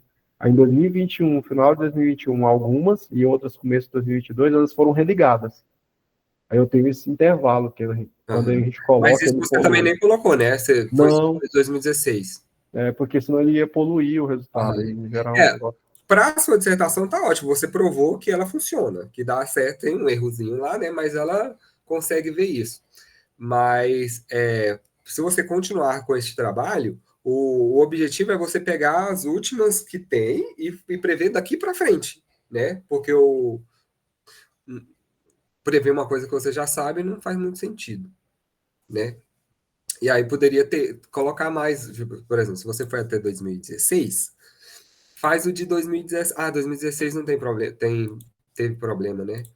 Mas enfim, faz o de 2017 e aí coloca o gráfico. Ó, esse seria o que a gente não tem resultado sobre ele ainda, mas o Sarima colocou que é só para você ilustrar o que você pretende com o trabalho, né? Que é exatamente isso, fazer essa previsão para frente.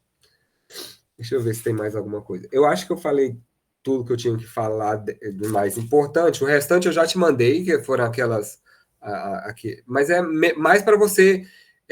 O trabalho está bom. É mais para você quando, se você, por exemplo, for publicar, for fazer alguma coisa, você tem que se atentar a vender o peixe, a vender melhor o peixe, certo?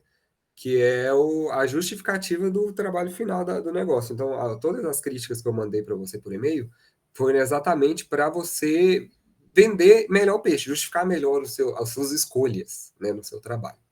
Mas o trabalho está bom, eu gostei do trabalho, eu acho que é uma aplicação muito interessante e faz parte de todo esse contexto geral que é o GAN, né, que você tinha falado já sobre ele.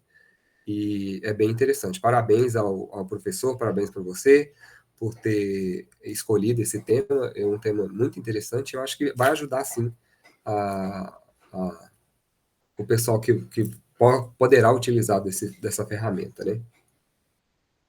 E é isso. Professor Eduardo, muito obrigado.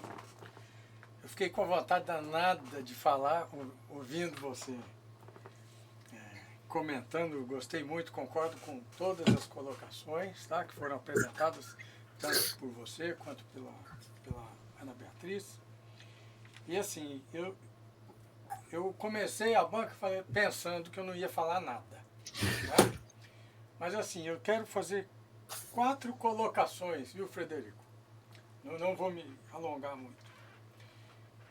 A minha vida tem sido tentar melhorar modelos de predição. Só que eu trabalho mais com modelos biológicos do que com modelos climáticos, né? De certa forma, a gente tem um pouquinho mais de acurácia, embora a sensação que frequentemente dá é que a gente também lida com sistemas caóticos, né? E aí, quando a gente pensa nesse tipo de modelo, no seu trabalho em si, eu sinto falta do seguinte, que eu acho que vende bem o peixe. Quando você apresenta o teu R quadrado, teu coeficiente de determinação lá, o coeficiente de determinação, ele indica um grau de precisão que o modelo tem para prever dados. A estatística que diz se o modelo é significativo ou não, não é o R quadrado, é outra. Então o modelo pode ser significativo, mas tem um R quadrado relativamente mais baixo. Um outro pode ser significativo, mas tem um R quadrado um pouquinho mais alto. Tá? E aí, olhando para todos os modelos que você apresentou, o seu R quadrado varia de 0,4 a 0,54. Eu acho que merece um parágrafo na tua discussão, dizendo qual é o escopo de previsibilidade ou de capacidade de predição desses modelos todos, porque sair de 0,49 e ir para 0,54 ou 0,52, para uma amplitude de variação de 0,4 a 0,54, é muita coisa. Aparentemente, quer dizer, se a gente olhar grosso modo para o R quadrado, não é. Mas se a gente for parar e prestar atenção, mas qual é a amplitude de variação que os modelos têm obtido? Né? Então, às vezes, aquele 2%, aquele 4% a mais, ele pode te trazer um benefício significativo diante do poder que essas ferramentas e com a base de dados que você tem. Tá? Então, um parágrafo você resolve isso. Apontando, eu vou compartilhar a gravação, aí você pode aproveitar a transcrição aí e já complementar isso. O outro ponto é o seguinte, eu queria que você olhasse na tua página, ele caiu aqui no meu, deixa eu ver onde que está. Aqui, página 68 primeiro. Certo. Espera aí que eu estou chegando lá, estou mais lerdo aqui. Aqui, ó. Na página 68, você tem um R quadrado de 0,52, tá? E não era esse gráfico que eu queria ver. A 68, a 68 é o SARIMA sem, como é que você fala ali? Sem o... Elemento de autorregressão. Isso. Aí você vai para o gráfico seguinte com, certo? Isso. Eu queria que você olhasse para os meses de outubro e novembro. Do com ou do sem elemento? Dos dois. Quando Certo. você tem o com, você aumenta a aproximação da previsão com a linha real. Isso. Em outubro e novembro, certo? Isso. Por que eu estou te dizendo isso? Porque quando você está analisando o modelo como um todo, ele está olhando a capacidade que o modelo tem de descrever o ano inteiro. O R quadrado capta o efeito do ano inteiro. Mas do ano inteiro, o período mais crítico para o produtor rural é quando começa a chuva. E a chuva começa em outubro e novembro. E pode ser que mesmo tendo um modelo com 0,52, você tenha uma boa capacidade de previsão de outubro e novembro. Então o R quadrado, ele fala como uma média geral para todos os meses. Mas um ponto decisório do ponto de vista de gestão do agricultor está em cima de outubro e novembro. Eu acho que vale a pena você comentar isso e mostrar que a aderência, quer dizer, a capacidade de aproximação que o SARIMA com como é que você fala o nome? Elemento de autorregressão. Com elementos de alta regressão. Ele se aproxima mais, inclusive, do que aquele modelo alternativo que deu 0,54. Se você olhar para os meses de outubro e novembro. Então, pode ser que, para uma inferência genérica, eu tenho 2% a mais naquele. Mas para uma inferência decisória para o momento de plantio, se eu faço 2 safras ou se eu faço uma safra só, ou se eu vou ter menor janela na safrinha e entro com sorgo, que é uma matéria-prima importante para a fermentação da indústria de etanol de milho. O sorgo é muito mais barato, viabiliza muito mais. Então eu acho que vale a pena você comentar essa questão. Né? Então você tem 2 pontos ali que podem ser uma vantagem competitiva. Tá? E se você atrelar isso à amplificação temporal, logicamente que se o sistema GAN permitisse, né?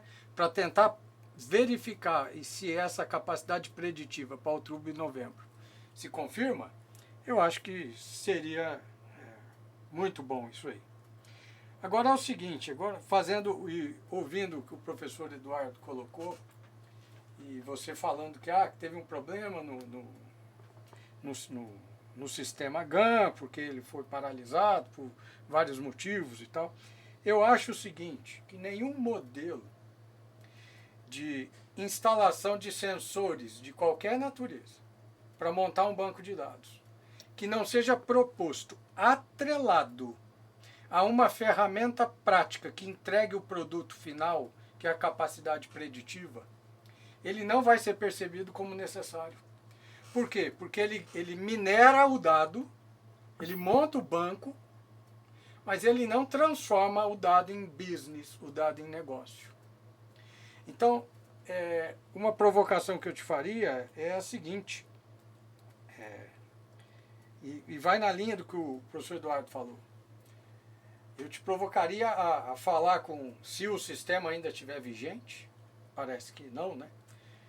Provocá-los e dizer, olha, eu posso implementar a vertente que transforma esses dados em business. Por mais simples que seja, com o Sarima desse aqui, ou você botar duas opções de escolha, né? Mas assim, e aí quando você falou, aí eu vou fazer uma provocação para os dois cientistas da computação aqui na banca. Quando você falou que, mas eu não posso exportar os dados diretamente para o modelo matemático Sarima, eu preciso fazer um tratamento, esse tratamento você fez em Python e tal. É exatamente aí que a gente pode entrar com uma solução tecnológica chamada de certa forma, de agentes autônomos de IA, aonde você, através de uma API, faria uma coleta just in time, quer dizer, à medida em que o dado é coletado, ele já alimenta o sistema e ele já entregaria os dados tratados para o código preditivo, né? Para que o código pudesse ser gerado. E aí, assim, eu acho que nesse ponto hoje, falando de IA, a gente vai além da questão de tentar usar IA como machine learning para tentar modelar o fenômeno. A gente tem que usar a IA também para nos ajudar de forma contínua e automática no processamento necessário para a gente tornar um ambiente preditivo, quer dizer, o produto final disponível a partir de uma base de dados como essa. Eu tenho certeza que se isso existisse, esse programa não teria parado.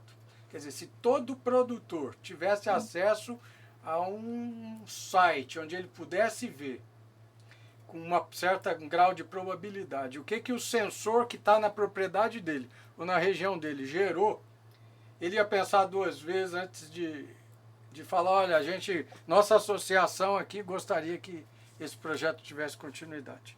Então, assim, tudo isso que eu estou dizendo é uma abordagem nova, né? A gente teria que usar interfaces que não estão sob o nosso controle, porque quando a gente está falando de IA, se você usar uma API para uma grande LLM, você está dependendo da empresa que fornece o serviço, ou você teria que baixar uma LLM para rodar dentro de um servidor, onde a capacidade de processamento aí seria talvez menor e com outros problemas técnicos aí, né? Então, nesse sentido, eu acho que este apontamento, em algum momento das suas considerações, vale a pena, é uma provocação da academia para com o poder público e para com os leitores, de que não adianta monitorar. A gente tem que ir além do monitoramento, a gente tem que gerar informação a partir do monitoramento. E para gerar essa informação, essa etapa do trabalho ela precisa ser incorporada E isso abre espaço de trabalho para os cientistas da computação, para os técnicos da área, sempre serem pensados e atrelados nesses tipos de soluções que todos os sistemas hoje em dia vão demandar isso, né?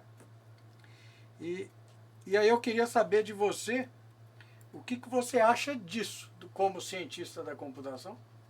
Se você acha que é um argumento ou uma linha que pode reverberar, pode encontrar futuro, ou se você acha que há um número de etapas que ainda não foram vencidas para que a gente implemente uma solução prática dessa natureza.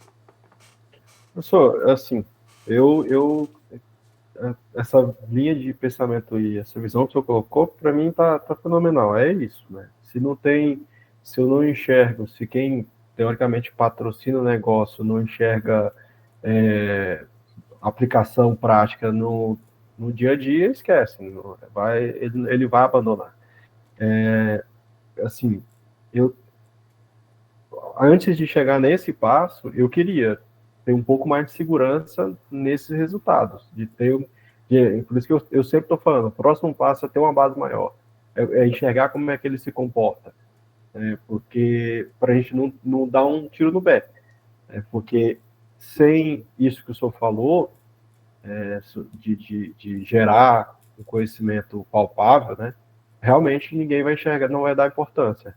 Mas para que a gente possa gerar esse conhecimento, eu preciso melhorar eu preciso ter um treinamento maior para esse algoritmo, para esse modelo preditivo. Eu preciso que ele, é igual o senhor falou, essa visão de enxergar, por exemplo, outubro e novembro só de forma isolada, eu não tinha parado para pensar. Então, são discussões que vão agregar melhorias no trabalho e que podem evoluir para um trabalho, um artigo, uma melhoria, ou, igual falou, doutorado, para poder fazer um negócio que vai ficar de pé, né? Frederico, eu acho que você me deu uma boa resposta para eu compartilhar com você um ensinamento que eu aprendi com o CEO de uma grande empresa no interior de São Paulo. E que eu trabalhei com ele muitos anos, fazendo gestão do negócio dele, é um negócio de pecuária. E ele dizia para mim o seguinte, desde o começo, ele falou: Guilherme, antes aproximadamente agora do que precisamente nunca. Porque o aproximadamente agora, ele pode não ser 100% aproveitado, mas ele sempre vai trazer um elemento, como a gente está olhando para 2 meses, por exemplo, né? Dentro desse pequeno escopo da base de dados. De repente, ele consegue, você com um grau de aproximação, que você fala, eu gostaria de estar com a base mais sólida para esse modelo estar disponibilizado. Mas pode ser que, mesmo ainda não estando, exista algum ponto de decisão que ele já é interessante, né?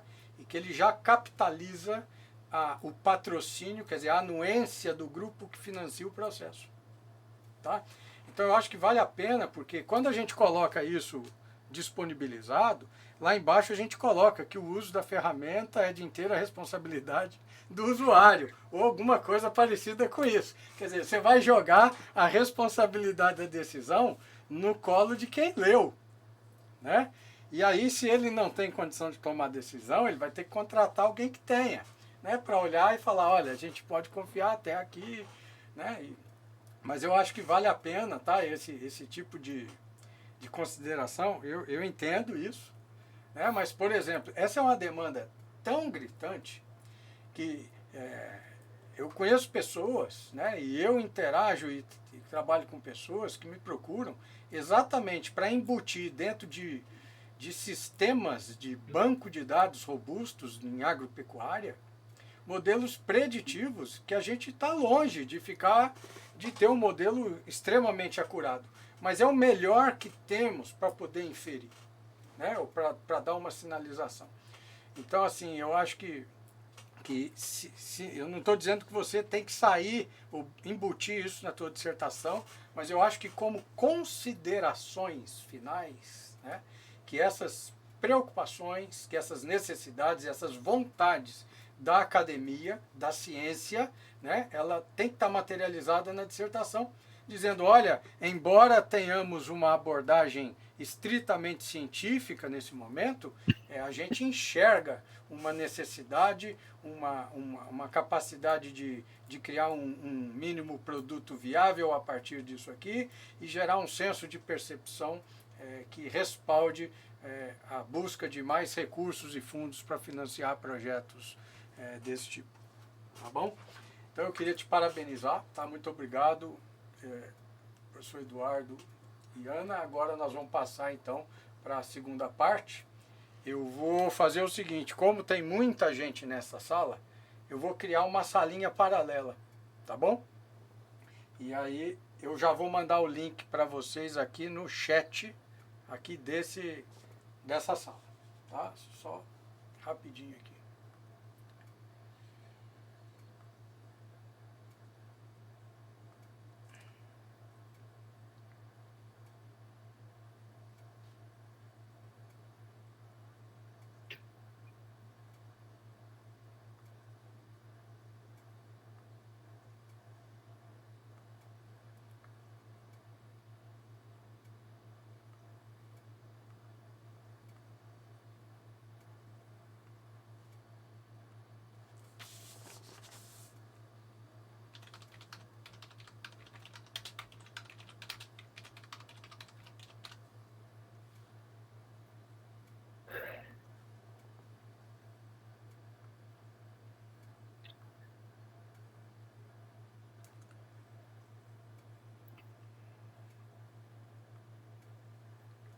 Bom, nós três da banca, a gente vai ter que sair e a gente volta, tá? Em instantes, tá, Frederico? Você Sim, senhor. aguenta aí, tá?